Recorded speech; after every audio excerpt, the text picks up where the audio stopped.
because any longer would be cruel. And then I said, yes.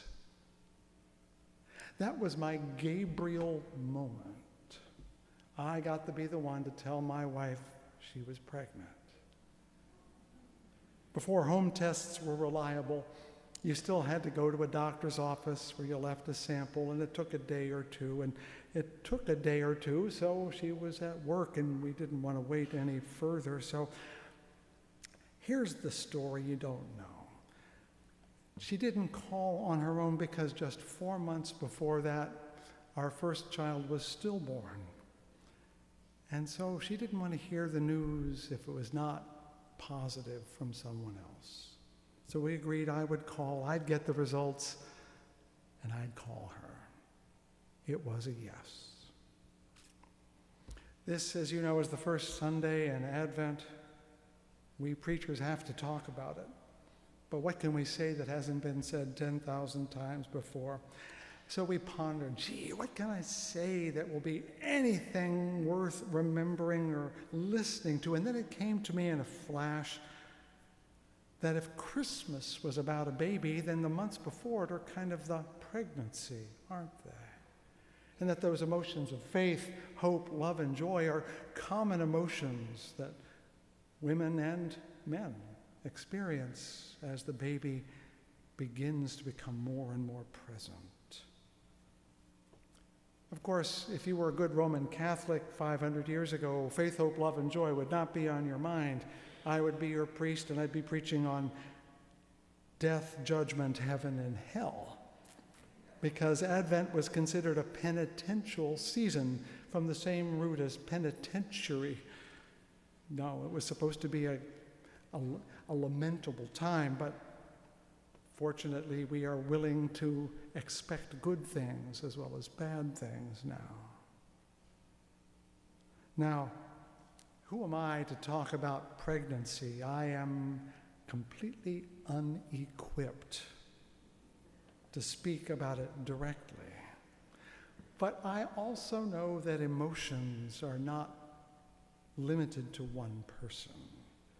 That when a family, a couple seeks a child, both partners share, at least in the emotions, if not the sensations. And I'm one of those husbands who went to all the prenatal appointments. Yes, each and every one. I read all the books along with my wife. I went to all the Lamaze classes. I talked about it with all my other fellow dads in waiting and with other moms. She carried the baby without doubt, but we were both expecting. And what is Advent if not about expectation? And of course, the moment you say expectation, I'm invoking that word up there, faith. In the book of Hebrews in the Christian scripture, it famously says, "Now faith is the substance of things hoped for, the evidence of things not seen." This poetic definition actually makes no grammatic sense whatsoever, but it is poetically quite gripping. And in fact, it kind of makes sense if you're pregnant. Because you see, at first, the only thing you have is the faith that you're going to have a baby. There is no visual evidence, and for some weeks there's no inner evidence even a woman can feel. You just know because someone told you. In my day, we used to say the rabbit died. Ask your grandmother if you don't know why. That makes a reference. Oh, that's painful to admit. What does exist when you get that yes from whoever it is the promise without any substance to hold on to except the yes. Do you realize when I say the word yes, I'm reading it off a page, and the word yes, at the moment I said it, was still larger than the zygote or the embryo that was growing at that moment. At that moment, the yes, the word, the hope, the faith is larger than the reality it represents. And for weeks thereafter, there is no palpable evidence at all, except perhaps the inferential evidence of nausea, the fatigue, and the word of the woman who announces to family and friend, "I'm pregnant." And we all believe her. Now, these famous words from the book of Hebrews are curious because there's no author attributed at all. Officially, Paul wrote it, but a century ago, the biblical critic Adolf von Harnack believed that it was actually written by a woman named Priscilla, one of those characters mentioned in the New Testament, and believes that she wrote it in part because there is no author designated. Either they wouldn't put it in because girls didn't write books, or she didn't allow it to be put in knowing it would be left out. But I'm beginning to wonder, is there some sense here that faith is the substance of things hoped for? Sounds so much like what a woman feels who is expecting at the very beginning of pregnancy. It, in fact, is the only evidence of the unseen thing. Yeah, I think Priscilla wrote that book because it only makes sense in that context. Back to my story. When we lost our first to stillbirth, we wanted to know why. We're intellectual people, lots of degrees between us. We read books, and we learned a lot.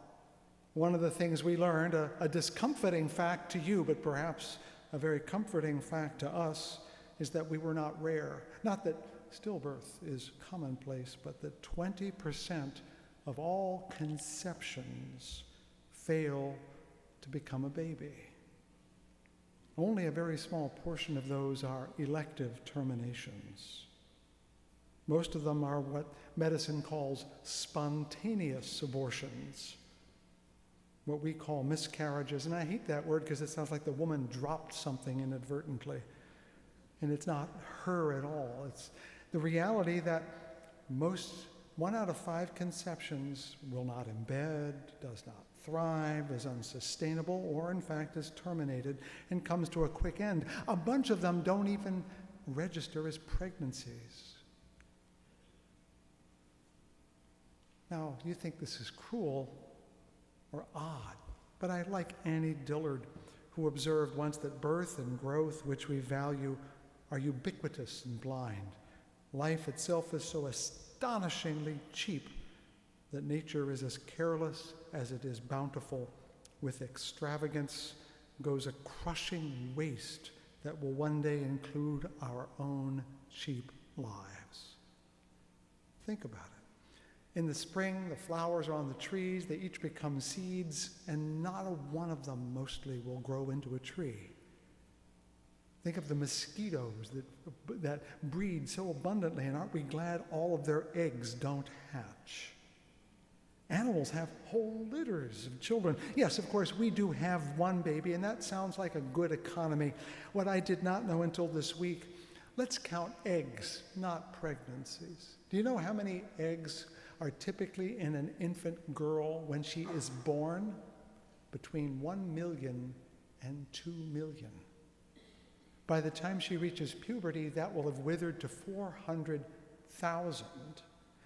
And every month from the beginning of menarche to menopause, she will lose another 1,000 eggs, only one of which will be available for reproduction.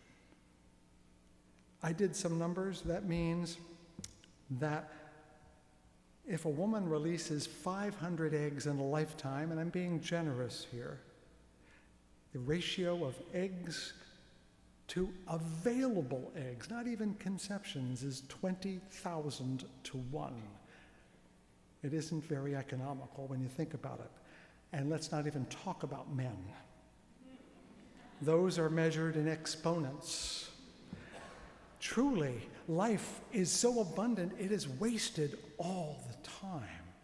It is we who value the particular, the individual, and forget how exceptional it is that any of us exist whatsoever. Some physicists said the ultimate free lunch is that we exist at all, because none of the rules of physics or of biology should have resulted in me, and yet we exist. And of course, now not only do we exist, we plan What is Planned Parenthood all about? But planning for parenthood. My parents were planning their children.